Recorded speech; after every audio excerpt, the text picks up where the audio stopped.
Hi, I'm Tim Raines with Patrick and Raines, and I just wanted to take this moment to kind of jump online and answer a couple of questions that have been floating around. I'm going to do this via Zoom meeting, and I'm going to answer some questions along the way. Zoom is kind of new to all of us, as a lot of things here recently are new to us. We're challenged not only physically, but with a lot of change and a lot of unknowns. We're also challenged emotionally and spiritually as well. So on a side note, let's be sure to take some good self-care with each other. Remember to be kind to one another. We're all kind of struggling. We're all kind of handling it in different ways. But just like we are as a country and as a human race, we're very resilient. So we're all going to get through this just fine. So along with all those changes recently have been some tax law changes. And seems like they're coming one a day or so. And one of the ones that we get a lot of questions about is the stimulus check. How much will I get and things like that. So I just thought I'd come through and there's a great article out there by Kiplinger. There's a couple of great websites with the IRS and some law firms and that sort of thing. And I thought I'd compile some of those questions together to be able to help you through a little bit of the unknowns. Again, some of the questions we still don't have answers for, but I'm going to give my best analysis and best guess. Speaking of best analysis, I'm doing this as of Monday, March 30th. And again, I don't want to try to pontificate or be authoritative. I just want to try to help you and guide you. So I'm going to give you my best analysis of this. This could change. So keep in mind, this is Monday, March 30th, and it could change tomorrow. So the stimulus is going to be about $1,200 a person, adult. So if you are single or married filing separate, or even a qualifying widower, you're going to be receiving roughly $1,200. All right, so if you're married filing joint, then you and your spouse would each receive $1,200. So that'd be a $2,400 stimulus check. And for each dependent child, you get another $500. But keep in mind, there is a phase out.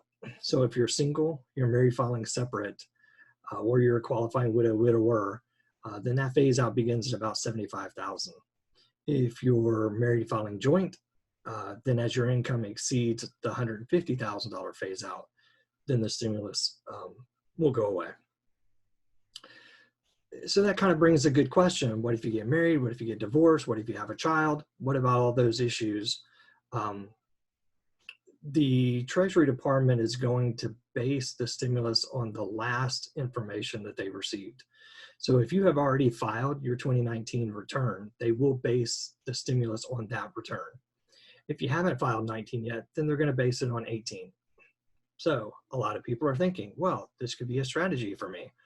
What if I got divorced? Or what if one of my children moved out? Or what if my income is now over the threshold? Maybe I should wait in filing my 19 return. I don't know that I would recommend that because keep in mind that the stimulus check is merely in advance of a tax credit that they anticipate coming in 2020. So when the US government anticipates your 2020 taxes to be less, instead of everybody having to wait until April 15th of 2021 to get that refund check, the government has decided now just to go ahead and give it to you. So if your situation changes in 2019 and you miss the mark, you're going to have to true that up on your tax return. We had to do that back in 2008 and 2009 with the Bush and Obama stimulus as well.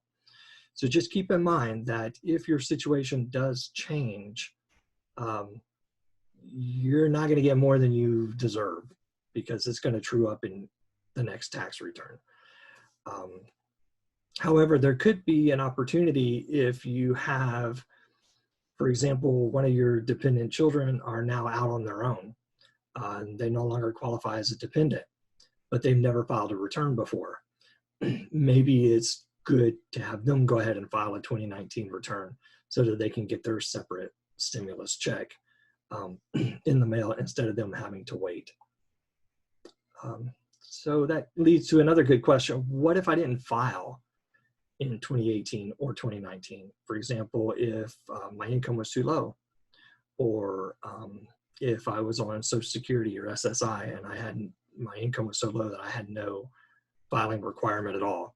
Well, again, the IRS is going to use its best known information in order to issue that stimulus check. They will come direct deposit if you have done a direct deposit of your refund in the past, or if you're receiving Social Security benefits or other government benefits via a bank account, then the government will probably just use that bank account. If they don't have banking information, then they're going to send you a paper check, which leads to another great question. When will I get my check? Well, the bill actually says as rapidly as possible. But as you know, sometimes it takes the government a little longer to get something done, and it may take a while.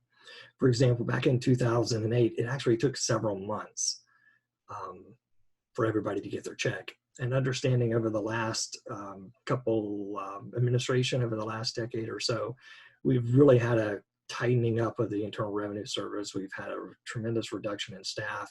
There were hiring freezes during that period. So the IRS is already really understaffed as it is. Also keep in mind, rumor has it that the IRS and the Treasury Department can only issue so many checks a week. So if you're getting a paper check and they're limited just by mass of checks, millions of people, they're going to be limited in what they can process in a week. So it very well could take months for you to get your paper check. So maybe you didn't have your bank information in 2018, but now you want to go ahead and file something with the IRS to go ahead and get your banking and direct deposit information in. Maybe you want to go ahead and file your 2019. Suppose your address changed and you haven't filed 19 to update the address.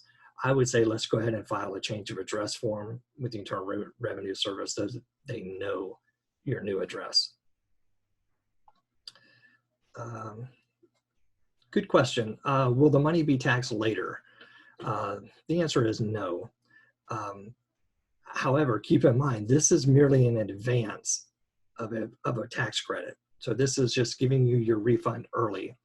If your tax situation changes during 2020 and all of a sudden you cut back your withholding and your income goes up, then there is no refund for you to get. So just keep that in mind. This is merely in advance of your own money, but it won't be taxable to you.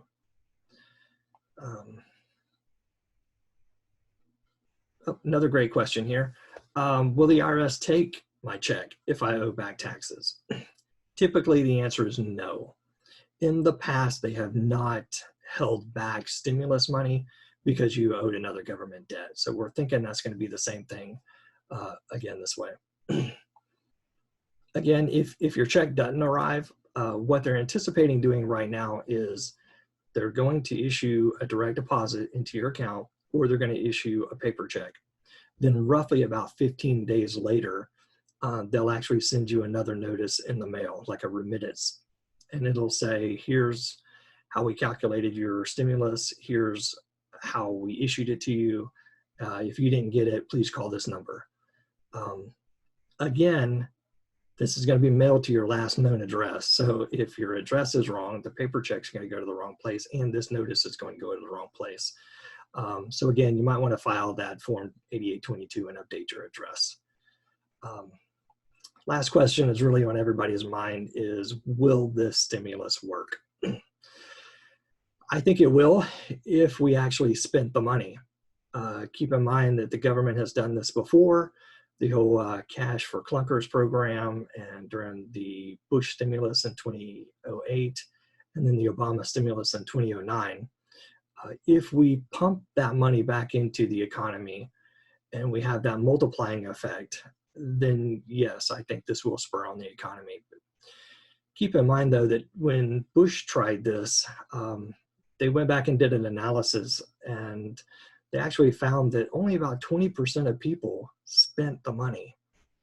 About another third really put the money into savings. The other portion kind of paid off debt with it.